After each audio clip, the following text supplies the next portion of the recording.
નારાયણ, જય નાગદેવતા। આજે અમે એક પ્રવાસમાં નીકળ્યા હતા, તો એક સોમપુરી બાપુ સોમગીરી બાપુ હતા। એ અમને કહેતા હતા ઘણી વખત કે આવો દર્શને। આજે અમે એમના આશ્રમના દર્શન કરાવીએ। જે કહેવત છે ને, આનંદ સંત ફકીર કરે, એ જોવો આનંદ તમે પણ। અહીંયા હનુમાનજી મહારાજ બિરાજિત છે। અહીંયા કાળ ભૈરવ દાદા, અને અહીંયા બાપુ ટીપીઓ ખોડી અને ધૂણી રખાવી છે। ઘણી વખત બધાને એવું થતું હોય કે સાધુ આનંદ, પણ એને સાધુ આનંદ એના ભજનનું હોય છે।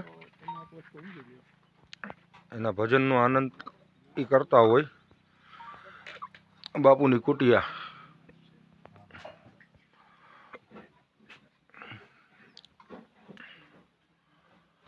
ઓમ નમો નારાયણ। બાપુનું આસન છે।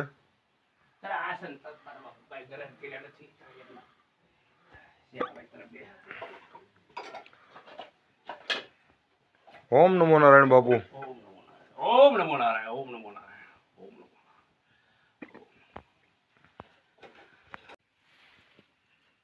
પાણીની વ્યવસ્થા નથી લાગતી બાપુ। પાણી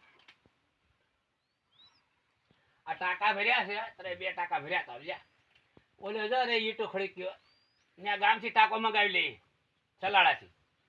એ હમણાં કાગળ કાઢી નાખ્યા, આપણે જાવ તો ને જુનાગઢ, એટલે પછી ટીપડા બધા ભરી લેવી, પેલા ટાંકા ભરી લે।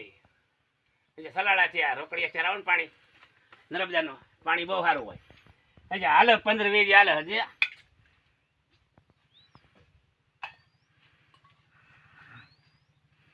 પાછું મંગાવી લઈ નાવા ધોવાનું, તે નથી દાળ નથી, દાળ થઈ જાય ધીમે ધીમે।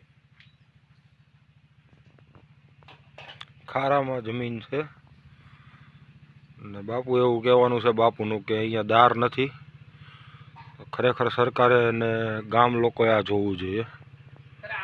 મોટા મોટા દાતા એ કરી દે થાય, ત્યારે પેલા જગ્યા હતી અહીંયા, ત્યારે માચમાં વૈયા ગયા, અરે કુકાવાયના, ત્યારે અત્યારે ડાંગા વધરશે રોહિદાસ।